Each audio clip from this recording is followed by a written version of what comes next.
वर्षामध्ये 2 मोठी एकादशी येते, एक देवशयनी आणि एक देवउठी एकादशी। त्याच्यातली आज ही देवशयनी एकादशी आहे। आणि ज्या पद्धतीने आम्ही सुरुवातीला जेव्हा द्वारकाधीश मंदिरची प्राणप्रतिष्ठा झाली त्यावेळेला आम्ही सांगितलं होतं की भारतामधील जेवढे प्रसिद्ध मंदिर आहेत त्या मंदिरातल्या मूर्त्या आपण इथे ध्यान मंदिरमध्ये आणणार आहोत। 18 मूर्त्या येणार आहेत। त्याच्यापैकी आज आषाढी एकादशीच्या निमित्ताने विठ्ठल रखुमाईची मूर्ती आज आपल्या द्वारकाधीश मंदिरमध्ये आली आहे। त्याचा अभिषेक आणि स्थिरीकरण आज होणार आहे।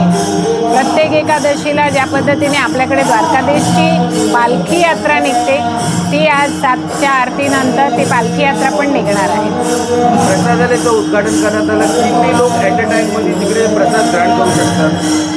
आता आपण सुरुवातीपासून प्रसाद वाटतोय भक्तांना। रोजचे सुरुवातीला 15-1000 लोक प्रसाद घ्यायची आणि रविवारी तर ही संख्या 20-25 हजारपर्यंत जाते।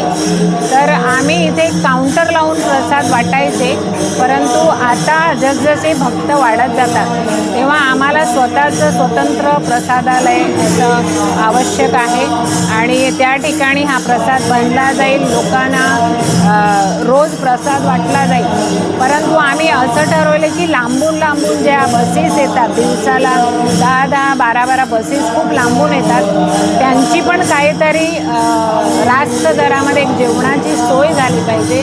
त्या पद्धतीने आम्ही विचार केला आणि प्रसादालय द्वारकाधीशचं पण पुढे भविष्य असणार का?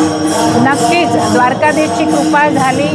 आम्ही तर असं म्हणते की कोणालाही अशा पद्धतीची गरज पडू नये, कारण ज्या ज्या वेळेला आपल्याकडे आपत्ती येते त्यावेळेला जीवदानी मंदिर मदत करते आणि द्वारकाधीश मंदिरसुद्धा द्वारकाधीशच्या आशीर्वादाने आपण भविष्यामध्ये सेवेची कामं नक्कीच करू।